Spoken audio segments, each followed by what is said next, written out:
یہ ساری گفتگو چلی اس بات پر کہ آدمی جب کسی سے محبت کرتا ہے تو محبت کے 4 وجوہات ہیں، 4 وجوہات۔ اس سے سب سے پہلی وجہ کیا بتائی گئی تھی؟ حسن و جمال، خوبصورتی۔ تو آپ ذرا سوچیں کہ جب کسی سے محبت اس کی خوبصورتی اور اس کے حسن جمال کی بنیاد پر ہو رہی ہے تو پھر اللہ تو خالق حسن ہے، اللہ تعالیٰ نے حسن کو پیدا کیا، جمال کو پیدا کیا، تو پھر کیا اللہ پاک سب سے زیادہ محبت کے مستحق نہیں ہے؟ اللہ کی خوبصورتی کمال درجے کی، اللہ کا حسن کمال درجے کا، بس اللہ کی ہلکی سی تجلی کا جو نتیجہ تھا حضرت موسیٰ علیہ السلام کے واقعے میں جو بتایا گیا، تو پھر اس تجلی کا یہ نتیجہ ہے، تو پھر اللہ کی خوبصورتی اور اس کے حسن جمال کا کیا عالم ہوگا۔ اب دیکھیں پھر وہاں اللہ تعالیٰ چند بندے ایسے ہوں گے جنہیں اللہ پاک مسکرا کر مل رہے ہوں گے۔ ایک ہے محبوب کی ملاقات، اس کا چہرہ دیکھنا، اس کی زیارت، یہ بہت بڑی بات ہے۔ اور پھر یہ کہ اللہ پاک اپنے مخصوص بندوں کو مسکرا کر ملیں، یہ اور اس سے بڑھ کر بات۔ حدیث میں آتا ہے کہ چند لوگ ایسے ہوں گے جنہیں اللہ پاک مسکرا کر مل رہے ہوں گے، اور ان میں سب سے پہلے حضرت ابوبکر صدیق رضی اللہ تعالیٰ عنہ ہوں گے جنہیں اللہ پاک مسکرا کر ملاقات کریں۔ تو اللہ کی محبت انسان کے، مومنین کے دل میں ہوا کرتی ہے، اس لیے اللہ نے فرمایا والذین آمنوا اشد حبا للہ، کہ مومنین وہ ہیں جن کا دل اللہ کی محبت سے بھرا ہوا ہوتا ہے۔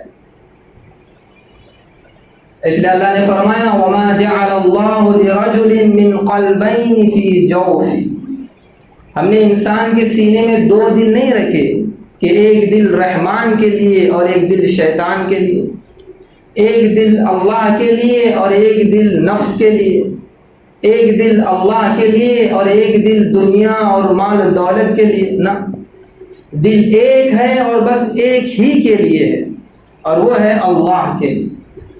وَقُل رَّبِّ زِدْنِي عِلْمًا۔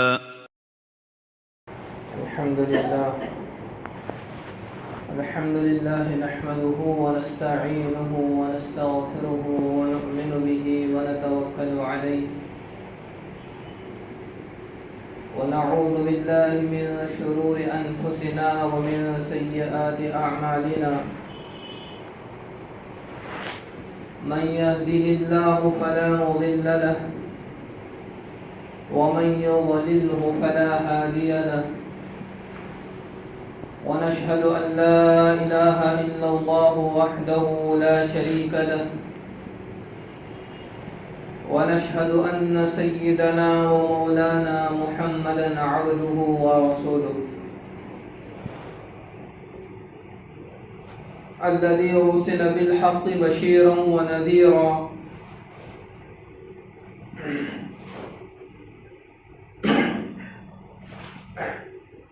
وداعيا إلى الله بإذنه وسراجا منيرا۔ قال الله تعالى في القرآن المجيد والفرقان الحميد أعوذ بالله من الشيطان الرجيم إن الله جميل ويحب الجمال۔ قال الله تعالى في موضع آخر وما جعل الله لرجل من قلبين في جوفه، صدق الله العظيم۔ رب اشرح لي صدري ويسر لي أمري واحلل عقدة من لساني يفقهوا قولي۔ اللهم صل على سيدنا محمد وعلى آل سيدنا محمد وبارك وسلم۔ گزشتہ جمعہ اس عنوان پر گفتگو چل رہی تھی کہ اللہ تعالیٰ اپنے بندوں سے شدید محبت کرتے ہیں، اللہ تعالیٰ اپنے بندوں سے بہت پیار کرتے ہیں اپنے بندوں کو بہت چاہتے ہیں۔ قرآن، احادیث اور دیگر واقعات کی روشنی میں یہ بتایا گیا کہ اللہ پاک اپنے بندوں سے کس قدر محبت کرتے ہیں، اور اللہ پاک نے اپنی اس محبت کا قرآن میں، حدیث قدسی میں اور دیگر واقعات میں اپنی اس محبت کا اظہار بھی کیا۔ اللہ ولی الذین آمنوا یا ابن آدم انی لک محب۔ اس طرح سے اللہ پاک نے اپنی محبت کا بندوں سے اظہار فرمایا۔ جہاں اللہ پاک نے اپنی محبت کا اظہار فرمایا، وہیں اللہ پاک نے اپنے مومن بندوں کی اپنے سے محبت کا اظہار بھی فرمایا کہ ایمان والے بندے اللہ پاک کو کس قدر محبت کرتے ہیں۔ والذین آمنوا اشد حبا للہ، اللہ کہہ رہے ہیں کہ ایمان والے بندے مجھ سے بہت ٹوٹ کر محبت کرتے ہیں۔ گویا اللہ پاک نے یہاں ایمان والوں کی یہ صفت بیان کی کہ ایمان والے اللہ سے ٹوٹ کر محبت کرتے ہیں، شدید محبت کرتے ہیں۔ تو ادھر اللہ اپنے بندوں سے محبت کرتے ہیں اور بندے اپنے رب سے محبت کرتے ہیں۔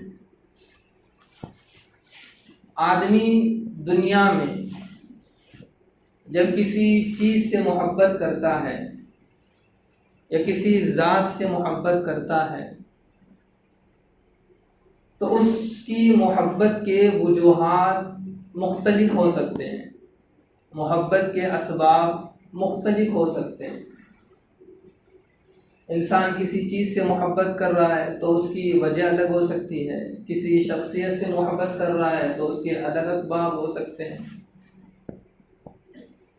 لیکن عام طور سے انسان جس چیز سے یا جس شخصیت سے محبت کرتا ہے وہ 4 اسباب ہوتے ہیں۔ ان 4 اسباب کی وجہ سے انسان کسی دوسرے سے یا کسی چیز سے محبت کرتا ہے۔ ان 4 اسباب میں سب سے پہلی چیز خوبصورتی ہے، حسن و جمال۔ یہ خوبصورتی اور حسن و جمال یہ وجہ محبت ہے، محبت کی وجہ یہ سب سے پہلی۔ آدمی چاہے وہ کسی چیز سے محبت کر رہا ہو یا پھر کسی ذات سے محبت کر رہا ہو، کسی شخصیت سے محبت ہے تو اس کی پہلی وجہ ہوتی ہے خوبصورتی، حسن و جمال۔ آپ دیکھیں کہ جب کوئی آدمی بہت خوشنما منظر دیکھتا ہے، حسین منظر دیکھتا ہے کہ گرتے ہوئے آبشار ہیں، بلند بالا پہاڑ ہیں، یا بہت سرشبد و شاداب علاقہ ہے، اب جو ہی اس حسین منظر پر انسان کی نظر پڑتی ہے تو پھر اب وہ منظر انسان کے دل کو بھا لیتا ہے۔ اب نگاہیں اسی منظر پر جمی رہتی ہیں۔ اب انسان وہاں سے اپنی نظریں ہٹانا نہیں چاہتا کیونکہ وہ منظر کی خوبصورتی اسے کھینچتی ہے۔ اسی طرح کسی بہت بڑی عمارت کی خوبصورتی، کسی بلڈنگ کی خوبصورتی یا کسی مسجد کی خوبصورتی، تو یہ جو خوبصورت مناظر ہیں یہ پہلی وجہ محبت ہوتی ہے۔ آپ خانہ کعبہ کو لیں، خانہ کعبہ کا کیا عجیب و غریب منظر ہوتا ہے۔ جب انسان کی نظر اس خانہ کعبہ پر پڑتی ہے تو پھر انسان دنیا بھول جاتا ہے۔ جن لوگوں کو اللہ نے اس منظر کی سعادت کی توفیق دی ہے وہ ذرا تصور کریں کہ پہلی نظر جب خانہ کعبہ پر پڑی ہوگی تو اس وقت ایک لمحے کے لیے انسان سب کچھ بھول جاتا ہے، اور پھر یہ کہ اللہ پاک نے اس خانہ کعبہ میں جو خوبصورتی عطا کی ہے اور شان و شوکت اس کی، انسان اس کی طرف کھینچتا چلا جاتا ہے۔ تو یہ جو محبت، اس منظر کی خوبصورتی، اس کا حسن و جمال، تو پتہ چلا کہ جب انسان کسی سے محبت کرتا ہے یا کسی چیز سے محبت ہوتی ہے تو وہ پہلی وجہ خوبصورتی اور حسن و جمال ہوتا ہے۔ اب اس نقطۂ نظر سے سمجھیں، اس نقطۂ نظر سے ہم اللہ کی ذات کو سمجھیں کہ جب ہم کسی سے محبت کر رہے ہیں اور اس کی پہلی وجہ اس کی خوبصورتی اور اس کا حسن و جمال ہے، اور ہم اسی نقطۂ نظر سے اللہ کی ذات کو جب دیکھیں تو قرآن کیا کہتا ہے اللہ کی ذات کے تعلق سے؟ ان اللہ جمیل و یحب الجمال، کہ اللہ پاک خود خوبصورت ہیں، حسن و جمال کے مالک ہیں، اور پھر اللہ کو خوبصورتی اور حسن و جمال محبوب ہے، پسندیدہ ہے۔ حدیث میں آتا ہے کہ نبی علیہ السلام فرماتے ہیں اللہ جمیل و یحب الجمال، اللہ خود خوبصورت ہیں، حسین و جمیل ہیں، حسن و جمال کے مالک ہیں، اور اللہ پاک خوبصورتی کو، حسن و جمال کو پسند فرماتے ہیں۔ اب ذرا یہاں سوچیں کہ اللہ کی خوبصورتی اور اللہ کا حسن و جمال کا کیا عالم ہوگا جب ہم یہ کہہ رہے ہیں کہ اللہ خوبصورت ہیں اور حسن و جمال کے مالک ہیں، خوبصورتی کو پیدا کرنے والے اللہ، حسن و جمال کو پیدا کرنے والے اللہ، جب خوبصورتی اور حسن و جمال کو پیدا کرنے والے اللہ ہیں تو پھر اللہ کی ذات کس قدر خوبصورت اور حسن و جمال کے مالک ہو۔ ذرا ہم اللہ کی خوبصورتی کو سمجھنے کی کوشش کریں گے۔ حضرت موسیٰ علیہ السلام کے واقعے سے ہمیں اللہ کی خوبصورتی اور اس کے حسن و جمال کا اندازہ ہوگا کہ اللہ پاک کس قدر خوبصورت اور حسن و جمال کے مالک ہیں۔ حضرت موسیٰ علیہ السلام اللہ سے بات چیت کیا کرتے تھے، کلام کیا کرتے تھے۔ ایک مرتبہ اللہ جب گفتگو چل رہی تھی تو حضرت موسیٰ علیہ السلام نے اللہ سے کہا فرط محبت میں، اب ذرا سوچیں کہ خالق کائنات سے جب کوئی بات کر رہا ہو تو اس کی خوشی کی کوئی انتہا ہے؟ کوئی آدمی اپنے محبوب سے بات کر رہا ہو تو اس وقت اس کی جو خوشی کا عالم ہے وہ بہت بلند ہوتا ہے۔ گفتگو چل رہی ہے تو اسی گفتگو کے دوران حضرت موسیٰ علیہ السلام اللہ سے فرط محبت میں کہتے ہیں کہ اے اللہ، میں آپ کی زیارت کرنا چاہتا ہوں، میں دیدار کرنا چاہتا ہوں۔ تو اللہ تعالیٰ نے کہا کہ موسیٰ یہ آپ کے بس کی بات نہیں ہے، دیدار یہ کوئی معمولی چیز نہیں ہے۔ تو حضرت موسیٰ علیہ السلام نے کہا کہ اللہ ایک مرتبہ ہو جائے، اور جب بہت اصرار ہوا تو اللہ نے کہا کہ موسیٰ ایسا کریں کہ کوہ طور کے فلاں حصے پر آپ نظر جمائے رکھیں، میں اس حصے پر اپنی ہلکی سی تجلی ڈالوں گا، اور اگر اس ہلکی سی تجلی کو وہ پہاڑ برداشت کر لے تو پھر تم بھی اس کو برداشت کر لو۔ اب حضرت موسیٰ پہنچے،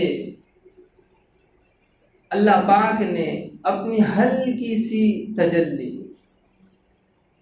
اور وہ تجلی 70,000 پردوں سے ہو کر آ رہی ہے، 70,000 پردوں سے، اور ہلکی سی جو ہی وہ تجلی پہاڑ کے اس حصے پر پڑی ہے تو پھر نتیجہ یہ ہوا کہ اس کے ارد گرد جتنا کھارا پانی تھا، نمکین پانی تھا، وہ سارا میٹھا ہو گیا، شجر اور حجر سارے سجدے میں گر گئے۔ اور ادھر حضرت موسیٰ علیہ السلام اور اس پہاڑ کا حال یہ ہے، قرآن کہتا ہے وَخَرَّ مُوسَىٰ صَعِقًا، کہ موسیٰ تو موسیٰ پہاڑ بھی اللہ کی اس تجلی کو برداشت نہ کر پایا، ریزہ ریزہ ہو گیا، اور حضرت موسیٰ بے ہوش ہو کر گر گئے۔ بس یہ ایک تجلی، اور یہ براہ راست نہیں آ رہی تھی، 70,000 پردوں سے ہو کر آ رہی تھی۔ اب ذرا سوچیں کہ اللہ کس قدر خوبصورت ہوں گے، اللہ کا حسن و جمال کا کیا عالم ہوگا جب اس کی ہلکی سی ایک تجلی کا یہ عالم ہے۔ حضرت موسیٰ جب بیدار ہوئے تو اس نور کے نتیجے میں حضرت موسیٰ علیہ السلام کا چہرہ بالکل نورانی ہو گیا، نور سے بھر گئے، اور اس قدر نورانی ہوا کہ کوئی بشر حضرت موسیٰ کو آنکھ بھر دیکھنے کی سکت نہیں رکھ سکتا تھا۔ اللہ کی زیارت تو دور، تجلی کی بات تو دور ہے، اس تجلی، ہلکی سی تجلی کے نتیجے میں حضرت موسیٰ پر جو نورانی اور نورانیت آ گئی، اس نورانیت کو کوئی بشر آنکھ بھر کے نہیں دیکھ پا رہا تھا۔ ان اللہ جمیل ویحب الجمال، اللہ خوبصورت ہیں، حسن جمال کے مالک ہیں، اور خوبصورتی کو پسند فرماتے۔ یہ تو اللہ کی ذات کا ایک ہلکا سا منظر تھا۔ اب دیکھیں اللہ نے خوبصورتی کو کس طرح تخلیق فرمائی ہے۔ جب آدمی، انسان جنت میں پہنچیں گے، اور جنت میں پہنچنے کے بعد جب جنتیوں وہاں کی مخلوق، جنتی مخلوق پر نظر پڑے گی، اور وہاں کا جو حسن ہے اور جمال ہے، انسان اس حسن جمال کو دیکھ کر حیران رہ جائے۔ جنتی مخلوق کا حسن و جمال جو ہی جنتی لوگوں کی اس مخلوق پر، حور اور غلماء پر نظر پڑے گی تو بس جنتی دیکھتے ہی جائیں گے۔ ایک لمحے، 2 لمحے، 1 گھنٹہ، 2 گھنٹے، 1 دن، ہفتہ، مہینہ، 70,000 سال تک بس دیکھتے ہی رہ جائیں جنتی مخلوق کے حسن کو۔ جو ہی بندوں کی نظر اس مخلوق پر پڑے گی، 70,000 سال تک۔ قرآن کہتا ہے وَإِذَا رَأَيْتَهُمْ حَسِبْتَهُمْ لُؤْلُؤًا مَّنْثُورًا، کہ جب تمہاری نظر اس مخلوق پر پڑے گی، حور اور علماء پر پڑے گی، تو تم یوں سمجھو گے کہ یہ چمکتا دمکتا بہت قیمتی ہیرا ہے۔ آدمی راستے پر جا رہا ہو اور کوئی بہت قیمتی ہیرا چمکتا دمکتا اس کی آنکھوں کے سامنے آ جائے تو لمحے کے لیے انسان رک سا جاتا ہے، اس کے حواس بالکل رک جاتے ہیں، وہ اس چہرے، اس قیمتی ہیرے کو بس دیکھتا ہی رہ جاتا ہے۔ تو اس سے کئی گنا زیادہ حسن جمال کے مالک وہ حور اور وہ علماء کو جب جنتی آدمی دیکھیں گے تو 70,000 سال تک بس دیکھتے ہی رہ جائیں، اور جب ایک عرصہ گزرے گا، ایک عرصہ اسی طرح گزرے گا، تو اللہ تعالیٰ جنتیوں سے پوچھیں گے کہ بتاؤ کیا حال ہے، کہ ساری ضرورتیں پوری ہو رہی ہیں؟ تو جنتی کہیں گے کہ اللہ ہر چیز مل چکی ہے، ہر نعمت ہمیں مل چکی ہے، سب کچھ ہے۔ اللہ کہیں گے سب کچھ مل گئے؟ ہاں سب کچھ مل گئے۔ پھر اللہ کہیں گے کہ اچھا ذرا اپنے علماء سے معلوم کر لیں۔ اللہ اکبر! دیکھیں جنت میں جو لوگ یہ کہتے ہیں کہ ہمیں علماء کی ضرورت نہیں ہے، ہمیں اہل علم کی ضرورت نہیں ہے، ہمیں وارثان انبیاء کی ضرورت نہیں ہے، کل وہ جنت میں بھی علماء کی انہیں ضرورت پڑے گی۔ اللہ بھیجیں گے ان کے پاس، کہہ رہے ہو کہ ساری نعمتیں مل گئیں، جاؤ اپنے علماء پاس پوچھو۔ جب یہ پہنچیں گے اور کہیں گے کہ اللہ کہہ رہے ہیں کہ کیا کوئی نعمت رہ گئی ہے، تو پھر علماء کہیں گے کہ ہاں وَلَدَيْنَا مَزِيد، اللہ نے کہا تھا کہ ہمارے پاس اس سے اور زیادہ ہے، نعمتیں تو پوری ہو چکی ہیں، لیکن اللہ کا ایک وعدہ رہ گیا ہے، ایک وعدہ رہ گیا ہے۔ اب سارے جنتی کہیں گے کیا ہے؟ ہر چیز تو مل گئی ہے۔ تو پھر علماء کہیں گے کہ وہ ہے اللہ کی زیارت کی سعادت۔ اللہ نے وعدہ فرمایا تھا کہ میں اپنی زیارت کرواؤں گا، یہ وعدہ ابھی رہ گیا ہے، یہ نعمت ابھی رہ گئی۔ اب سارے جنتی تڑپ اٹھیں، اب اللہ سے فریاد کریں گے کہ اے اللہ یہ نعمت ہمیں مل جائے، آپ کی زیارت۔ جب سارے جنتی فریاد کرنے لگیں گے تو پھر اللہ کہیں گے کہ اچھا ٹھیک، تو پھر اللہ کہیں گے کہ جنت عدن میں آؤ۔ جنت عدن، جنت عدن وہ جنت ہے جہاں اللہ پاک اپنے بندوں کو اپنا دیدار کرائیں گے۔ اللہ ہم سب کو وہ جنت کا ٹکڑا نصیب فرمائے کہ جنت عدن وہ جنت ہے جہاں اللہ پاک اپنا دیدار اپنے بندوں سے کروائیں، اور یہ جنت بہت مختلف ہوگی۔ جنت کو فرشتے سنوارتے ہیں، اس کو سجاتے ہیں، لیکن جنت عدن وہ جنت ہے جسے خود اللہ پاک نے سنوارا ہے کہ یہاں اپنے بندوں کو اپنا دیدار کرانا ہے۔ اس جنت کے ٹکڑے کو اللہ پاک نے خود سجایا ہے، خود اسے سنوارا ہے۔ جب اللہ کہیں گے کہ جنت عدن میں آؤ، وہاں میں زیارت کرواؤں گا اور اس کی تیاری کر لو، اب سارے جنتی جنت عدن میں پہنچنے کی تیاری کریں گے۔ جیسے ہمارے یہاں کسی بہت اہم پروگرام میں جانا ہو تو آدمی اپنے آپ کو سنوارتا ہے، بناتا ہے اور لباس وغیرہ کا خیال رکھتا ہے کیونکہ بہت اہم پروگرام میں، تقریب میں جانا ہے۔ اب سارے جنتی اپنے آپ کو تیار کر رہے ہوں گے کہ جنت عدن میں جانا ہے، وہاں اللہ کی زیارت کرنی ہے۔ اب ان کی تیاری کیسے ہوگی؟ وہاں ایک بازار ہوگا، بازار حسن، عجیب و غریب بازار۔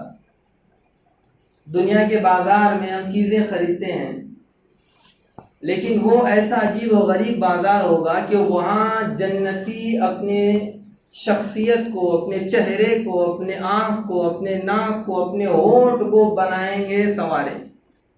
کس طرح؟ اگر کسی کو اپنا چہرہ پسند نہیں ہے، وہ کہے کہ مجھے یہ شکل و صورت نہیں چاہیے، جو مرضی کی صورت چاہیے وہ مل جائے، آنکھ اس ڈیزائن میں مجھے چاہیے وہ مل جائے، ناک کس ڈیزائن میں چاہیے وہ مل جائے، جسم کا ہر اعضاء جس طرح وہاں بندہ چاہے گا اسے مل جائے۔ دنیا کی بیوٹی پارلر کی طرح نہیں کہ وہی کسی سیاہ چیز کو اس طرح لاپ کر اسے خوبصورت بنا دے اور چند گھنٹوں کے بعد پھر اس کی حقیقت کھل کر سامنے آ جاتی ہے۔ دنیا کی سرجری کی طرح نہیں کہ کوئی آدمی اپنی چہرے کی سرجری کرواتا ہے، اپنی آنکھ کی، اپنے ہونٹوں کی، اپنے جسم کی، اور اس سرجری کے پروسیس کو بھی کتنا مشکل گزار ہوتا ہے، اور ایک مرتبہ جب سرجری ہو جائے پھر دوسری مرتبہ اس اپنے چہرے کی شکل و صورت کو بدلوانا چاہے تو پھر کتنا اسے مشکلات کا سامنا کرنا پڑے گا.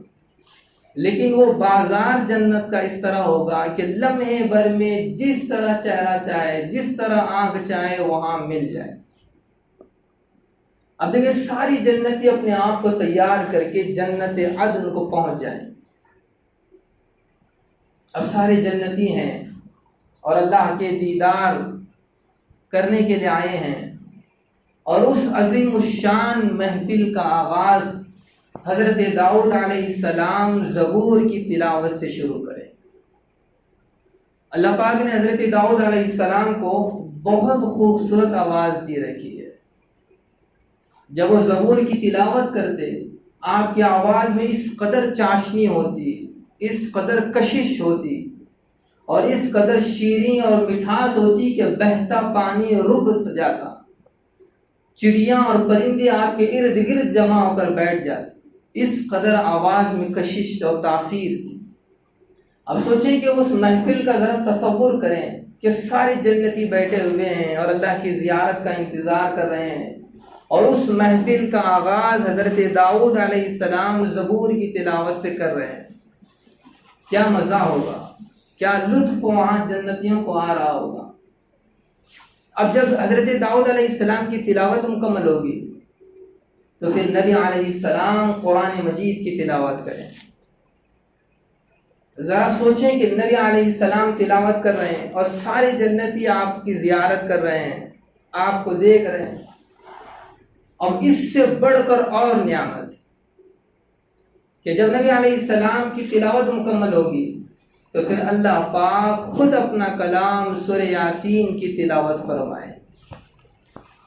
اور جب آپ اللہ تعالیٰ تلاوت کر رہے ہوں گے تو ایک ہوا چلے گی، اور وہ ہوا جنت کے درخت کے پتوں کو ٹکرائے گی تو پھر اس سے ایک آواز نکلے گی، وہ اتنی مسحور کن ہوگی کہ سارے لوگ مدہوش ہو جائیں.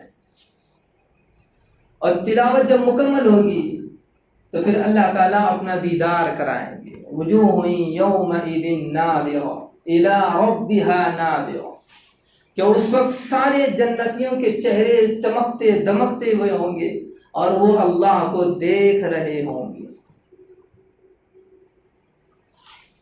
یہ ساری گفتگو چلی اس بات پر کہ آدمی جب کسی سے محبت کرتا ہے تو محبت کے 4 وجوہات ہیں. 4 وجوہات. اس سے سب سے پہلی وجہ کیا بتائی گئی تھی؟ حسن و جمال، خوبصورتی. تو آپ ذرا سوچیں کہ جب کسی سے محبت اس کی خوبصورتی اور اس کے حسن جمال کی بنیاد پر ہو رہی ہے تو پھر اللہ تو خالق حسن ہے. اللہ تعالیٰ نے حسن کو پیدا کیا، جمال کو پیدا کیا، تو پھر کیا اللہ پاک سب سے زیادہ محبت کے مستحق نہیں ہے؟ اللہ کی خوبصورتی کمال درجے کی، اللہ کا حسن کمال درجے کا. بس اللہ کی ہلکی سی تجلی کا جو نتیجہ تھا حضرت موسیٰ علیہ السلام کے واقعے میں جو بتایا گیا، تو پھر اس تجلی کا یہ نتیجہ ہے، تو پھر اللہ کی خوبصورتی اور اس کے حسن جمال کا کیا عالم ہوگا. اب دیکھیں پھر وہاں اللہ تعالیٰ چند بندے ایسے ہوں گے جنہیں اللہ پاک مسکرا کر مل رہے ہوں گے. ایک ہے محبوب کی ملاقات، اس کا چہرہ دیکھنا، اس کی زیارت، یہ بہت بڑی بات ہے. اور پھر یہ کہ اللہ پاک اپنے مخصوص بندوں کو مسکرا کر ملیں، یہ اور اس سے بڑھ کر بات. حدیث میں آتا ہے کہ چند لوگ ایسے ہوں گے جنہیں اللہ پاک مسکرا کر مل رہے ہوں گے، اور ان میں سب سے پہلے حضرت ابوبکر صدیق رضی اللہ تعالیٰ عنہ ہوں گے جنہیں اللہ پاک مسکرا کر ملاقات کریں. تو اللہ کی محبت انسان کے مومنین کے دل میں ہوا کرتی ہے. اس لیے اللہ نے فرمایا والذین آمنوا اشد حبا للہ، کہ مومنین وہ ہیں جن کا دل اللہ کی محبت سے بھرا ہوا ہوتا ہے. اس لیے اللہ نے فرمایا وما جعل اللہ لرجل من قلبین فی جوفہ، ہم نے انسان کے سینے میں 2 دل نہیں رکھے کہ ایک دل رحمان کے لیے اور ایک دل شیطان کے لیے. ایک دل اللہ کے لیے اور ایک دل نفس کے لیے، ایک دل اللہ کے لیے اور ایک دل دنیا اور مال و دولت کے لیے، نہ، دل ایک ہے اور بس ایک ہی کے لیے ہے، اور وہ ہے اللہ کے لیے۔ حضرت ابوبکر صدیق رضی اللہ تعالیٰ نبی علیہ السلام سے بہت محبت کرتے تھے، اور نبی علیہ السلام خود حضرت ابوبکر صدیق سے بہت شدید محبت کرتے تھے، اور بار بار آپ کی خدمت میں آیا کرتے تھے۔ تو ایک مرتبہ نبی علیہ السلام نے حضرت ابوبکر صدیق سے کہا کہ ابوبکر یوں بار بار آیا نہ کرو، اس لیے کہ یہ دل بس ایک ہے، اور اس دل میں دو محبتیں جمع نہیں ہو سکتی، اس دل میں بس اللہ ہی کی محبت ہو سکتی ہے۔ تو مومنین کا دل اللہ ہی کی محبت سے بھرا ہوا ہوتا ہے، اور یہ اللہ کی محبت ہی انسان کو اعمال پر اٹھاتی ہے، یہ اللہ ہی کی محبت انسان کو شریعت پر چلنے پر آمادہ کرتی ہے، یہ اللہ ہی کی محبت انسان کو اسلام پر چلنے پر آمادہ کرتی ہے۔ شیطان عالم تھا، عابد تھا، لیکن اللہ کا عاشق نہیں تھا، اس کے دل میں اللہ کی محبت نہیں تھی، تو پھر اس کا عالم ہونا، اس کا عابد ہونا، اس کا عبادت گزار ہونا، یہ سب رہ گیا، اس لیے کہ اس کا دل اللہ کی محبت سے خالی تھا۔ اس لیے اللہ نے مومنین بندوں کی صفت بیان فرمائی کہ مومنین وہ ہیں جو اللہ سے ٹوٹ کر محبت کرتے ہیں۔ اب ذرا ہم دیکھیں کہ کیا ہمارا دل اللہ کی محبت سے واقعی بھرا ہوا ہے؟ کیا یہ اللہ کی محبت ہمیں صبح کی نماز کے لیے اٹھا پا رہی ہے؟ کیا اللہ کی یہ محبت ہمیں سنتوں کو زندہ کرنے پر آمادہ کر رہی ہے؟ کیا یہ اللہ کی محبت ہمیں اسلام پر چلنے کے لیے تیار کر رہی ہے؟ اگر کمی ہے تو پھر کمی اس بات میں ہے کہ اللہ کی محبت میں کمی ہے۔ کوئی کسی کا عاشق ہو اور وہ اپنے محبوب کی بات نہ مانے، کیا کوئی اسی کو عاشق کہے گا؟ یہ فنا ہونے والی، مٹ جانے والی محبت کے لوگ اپنی جان دے دیتے ہیں، تو وہ حقیقی محبت، اللہ سے جو محبت ہے وہ حقیقی محبت ہے، نہ مٹنے والی محبت، کبھی نہ فنا ہونے والی محبت۔ اور وہ ایک طرف ہم اللہ کی محبت کا دعویٰ کریں اور دوسری طرف اسی کے حکموں کو رون دیں، یہ عاشق کے لیے زیبا نہیں دیتا۔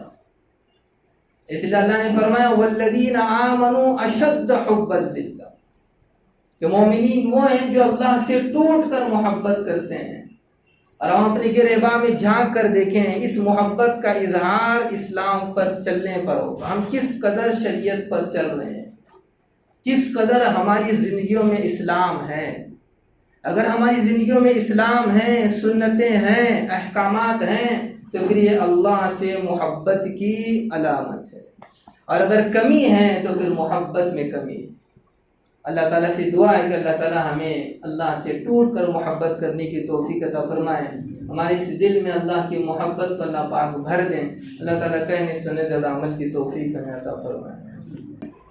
Thank you for watching. If you found this video helpful, please like, share it with others, and subscribe to our YouTube channel for more insightful Islamic content.